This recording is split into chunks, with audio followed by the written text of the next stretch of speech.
Movie की starting में हमको एक आर्मी बेस में मुर्दा घर दिखाया जाता है। वहाँ पर एक साइंटिस्ट होता है जो कि अपनी असिस्टेंट को बोल रहा होता है एक केमिकल की पूरी 200 बॉटल्स को उसको रिवर में डाल करके खाली करने के लिए कहता है, जिस पर उसका असिस्टेंट कहता है कि अगर ये खतरनाक केमिकल हमने रिवर में डाल दिया तो ये वहाँ के जानवरों के लिए नुकसानदेह होगा, क्योंकि ये खतरनाक केमिकल था और उनको कुछ भी हो सकता था। वो जो साइंटिस्ट होता है वो अपने असिस्टेंट की कोई भी बात नहीं मानता और केमिकल्स की 200 बॉटल को खाली करने का ऑर्डर दे देता है और ये असिस्टेंट केमिकल की 200 बॉटल्स को रिवर में फेंक देता है। इसके बाद हमें 2 साल बाद का सीन दिखाया जाता है, जहाँ पर हमको 2 फिशर्समैन दिखाए जाते हैं जो कि रिवर में मछलियाँ पकड़ रहे होते हैं। तभी उनको रिवर में एक अजीब सा क्रिएचर दिखाई देता है और उस क्रिएचर के काफी ज्यादा पैर थे। ये लोग सोच रहे थे कि ये जानवर चेंज होकर कैसा बन गया है। वो छोटा सा क्रिएचर काफी तेज होता है और उनके हाथों से निकल करके दोबारा पानी में चला जाता है। इसके बाद हम 4 साल बाद का सीन देखते हैं, जहाँ पर हमें एक शॉपकीपर दिखाया जाता है जिसका नाम होता है गैंडो, जो कि थोड़ा सीधा साधा था और कमअकल था और वो छोटे छोटे मिस्टेक्स किया करता था और काफी केयरलेस भी था। गैंडो की एक बेटी होती है जिसका नाम योन्सी होता है। गैंडो अपनी बेटी ह्यून्सी से बहुत प्यार करता था और उसका बहुत ख्याल रखता था। ह्यून्सी अपने फादर से एक नए मोबाइल फोन की डिमांड करती है, इसीलिए गैंडो अपनी बेटी का मोबाइल लेने के लिए थोड़े थोड़े पैसे कलेक्ट कर रहा था। गैंडो के साथ उसके फादर भी रहते थे जो ह्यून्सी का बहुत ख्याल रखते थे। गैंडो की एक सिस्टर भी थी जो कि क्रॉसबो की एक्सपर्ट थी। गैंडो अपनी बेटे ह्यून्सो के साथ अपनी सिस्टर को लाइव देख रहा था जो कि क्रॉसबो में अच्छा परफॉर्म नहीं कर रही थी। तभी वहाँ पर गैंडो के फादर आ जाते हैं और उसके फादर कहते हैं कि वो कस्टमर को बियर देकर आए।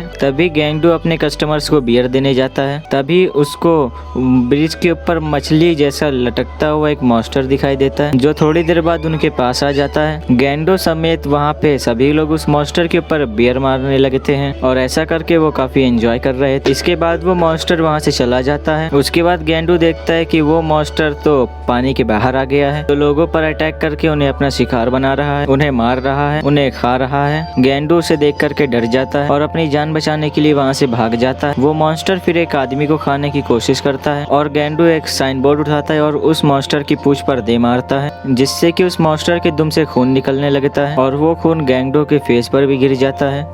फिर वो मॉन्स्टर गैंडो को अपनी भयानक शक्ल दिखाता है। गैंडो देखता है कि ये मॉन्स्टर एक आदमी को निगल रहा है, जिससे गैंडो डर जाता है और वहाँ से भाग जाता है। फिर हम देखते हैं कि ह्यून्सो और उसके फादर अभी भी उसके सिस्टर का लाइव परफॉर्मेंस देख रहे थे। गैंडो की सिस्टर सेमीफाइनल हार जाती है, जिससे ह्यून्सो अपसेट हो जाती है और वो बाहर आ जाती है। तभी गैंडो वहाँ पर आकर ह्यून्सो का हाथ पकड़ के वहाँ से भागने लगता है, क्योंकि वो मॉन्स्टर इनके पीछे पड़ गया था। भागते भागते ह्यून्सो नीचे गिर जाती है, लेकिन गैंडो ह्यून्सो का हाथ पकड़ लेता है और वो लोग फिर से भागने लगते हैं। कुछ देर बाद गैंडो देखता है कि उसने किसी और का हाथ पकड़ा हुआ। तभी वो मॉन्स्टर ह्यून्सो के पास आता है और उसे अपने साथ रिवर में ले जाता है। ये देखकर गैंडो शॉक्ड रह जाता है और वो देखता ही रह जाता है। फिर हम देखते हैं कि जिन लोगों ने भी उस मॉन्स्टर को करीब से देखा था उन सबको एक हॉल में बंद कर दिया जाता है, जबकि मिलिट्री और पुलिस उस एरिया को सील कर देती है। हॉल में उन सब लोगों की पिक्चर्स थी जिन्हें उस मॉन्स्टर ने अपना शिकार बना करके मार डाला और उन्हें खा लिया। उन्हीं में से एक पिक्चर ह्यून्सो की भी थी, जिसको देखकर उसके फादर और ग्रैंडफादर दोनों ही बहुत दुखी हो जाते हैं और वो बहुत ज्यादा रोते हैं। वहीं पर गैंडो की सिस्टर और उसका भाई भी आ जाता है। गैंडो का भाई उसे बहुत मारता है, क्योंकि अगर गैंडो बाय मिस्टेक उस बच्ची का हाथ ना पकड़ता तो ह्यून्सो आज जिंदा होती और उस मॉन्स्टर का शिकार न बनी होती। तभी उस हॉल में एक येलो कॉस्ट्यूम वाला आदमी आता है जो उन लोगों से सवाल करता है कि कोई भी उस मॉन्स्टर के करीब आया या फिर उस मॉन्स्टर से टच हुआ है तो वो अपना हैंड रेस कर दे।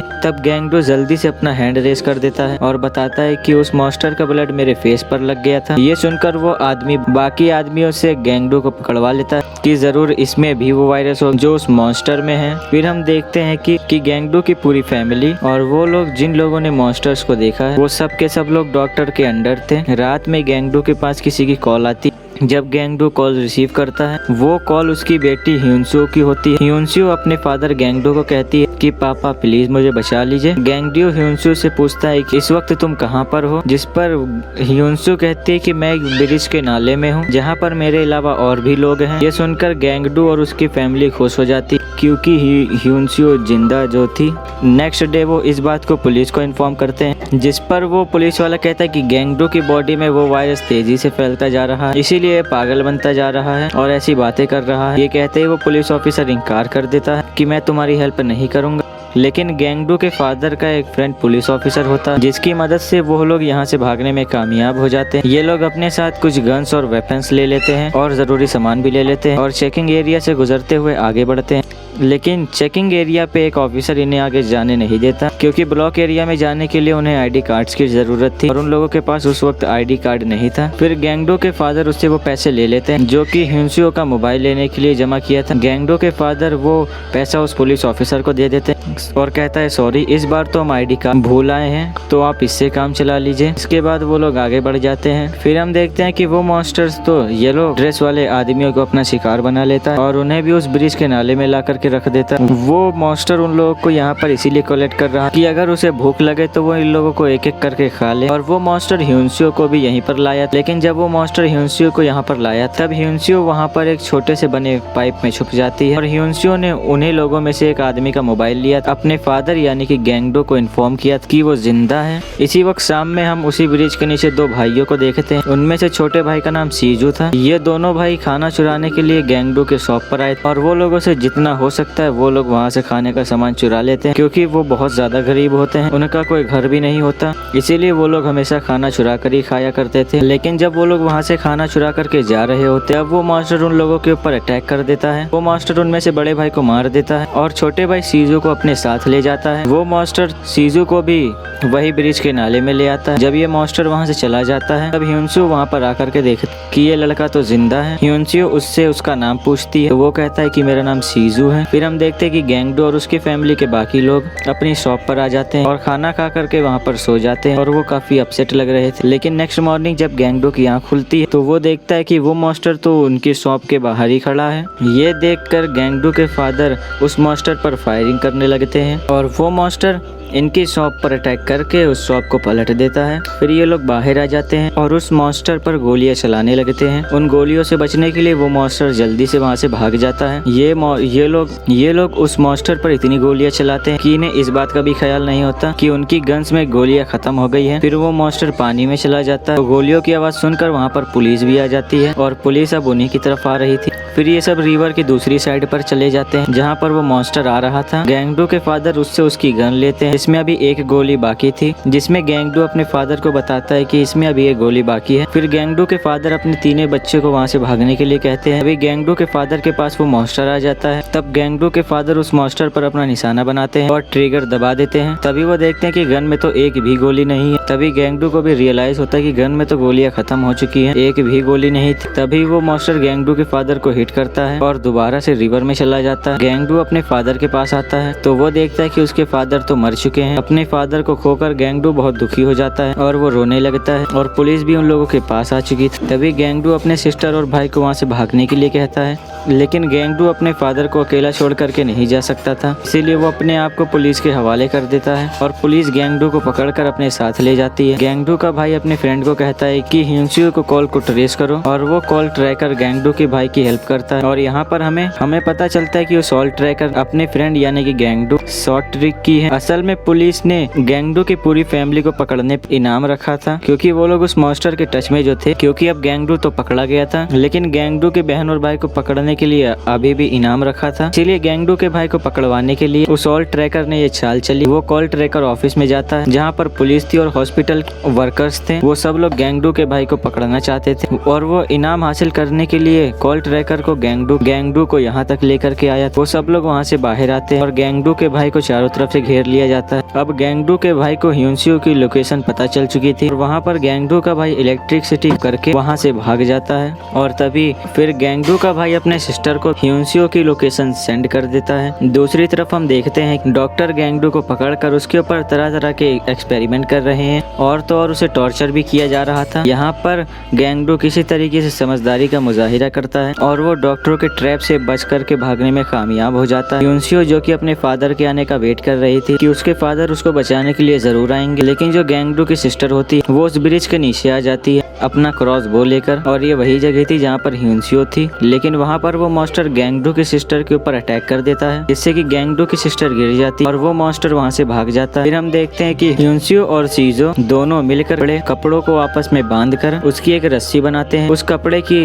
रस्सी को ऊपर लगे लोहे की जाली पर फेंकते हैं, लेकिन कपड़ों की वो रस्सी छोटी रह जाती है और अब यहाँ से निकलने का मौका भी अब उनके हाथ से निकल चुका था। इसके बाद गैंगडू का भाई भी उस ब्रिज के नीचे आ जाता है, जहाँ पर उसे एक होमलेस आदमी मिलता है। तभी गैंगडू का भाई उस होमलेस आदमी की मदद लेकर पेट्रोल बम बनाने में कामयाब हो जाता है। फिर वो लोग उस तरफ जा रहे होते हैं जहाँ पर वो मॉन्स्टर था, और अब गैंगडू को भी ह्यूनसियो की लोकेशन पता चल गई थी, इसीलिए वो उस नाले को ढूंढ लेता है जहाँ पर ह्यूनसियो थी। लेकिन उस वक्त ह्यूनसियो और वो छोटा बच्चा दोनों मॉन्स्टर के मुंह में। फिर हम देखते हैं कि वहाँ पर लोग सड़कों पे आकर के प्रोटेस्ट कर रहे थे कि आखिर डॉक्टरों ने गैंगडू पे इतना टॉर्चर क्यों किया। फिर वो मॉन्स्टर उन लोगों की भीड़ की तरफ आ जाता है, जिससे कि वो सारे लोग वहाँ से बच करके भाग जाते हैं और वहीं पर गैंगडू और उसके सिबलिंग्स भी आ जाते हैं। साइंटिस्ट ने उस मॉन्स्टर को पकड़ने के लिए एक गैस बनाई थी और वो उस गैस को उस मॉन्स्टर पर डालते हैं, जिससे कि ये मॉन्स्टर तड़पता हुआ जमीन पर गिरता है और बेहोश हो जाता है। इसी दौरान गैंगडू अपनी बेटी और उस छोटे बच्चे सीजो उस मॉन्स्टर के मुंह से निकाल लेता है, लेकिन अब काफी देर हो चुकी थी क्योंकि ह्यूनसियो मर चुकी थी। लेकिन वो छोटा बच्चा सीजो जो था वो अभी भी जिंदा था। लेकिन फिर वो मॉन्स्टर दोबारा से उठकर उन लोगों पर अटैक करने वाला होता है। तभी वो होमलेस आदमी पेट्रोल की पूरी कैन उस मॉन्स्टर के मुंह में डाल देता है और गैंगडू की सिस्टर अपनी कमान पर आग वाला तीर लगा करके उस मॉन्स्टर की तरफ फेंकती है, जिससे कि उस मॉन्स्टर में आग लग जाती है और वो जलने लगता है। ये मॉन्स्टर अपनी जान बचाने के लिए पानी की तरफ भागता है, लेकिन तभी सामने से गैंगडू आ जाता है और वो उस मॉन्स्टर के मुंह में एक रॉड घुसा देता है और उसे मार डालता है। अब गैंगडू ने तो उस मॉन्स्टर को मार दिया था, लेकिन इस बीच उसने अपने बहुत प्यारे लोग अपने फादर और अपनी डॉटर को खो दिया, क्योंकि सीजो भी होमलेस था, उसका इस दुनिया में कोई भी नहीं। इसीलिए गैंगडू उसे अडॉप्ट कर लेता है और अपना बेटा बना लेता है। और गैंगडू जो कि काफी अच्छा इंसान था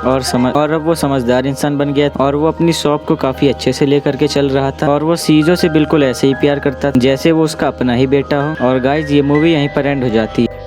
अगर आपको वीडियो अच्छी लगी तो वीडियो लाइक कीजिए, चैनल को सब्सक्राइब कीजिए और बेल आइकन को दबाना ना भूलें। साथ ही में आप अपने दोस्तों को भी या फिर फैमिली वालों को भी ये वीडियो शेयर करना ना भूलें। तब तक के लिए गुड बाय।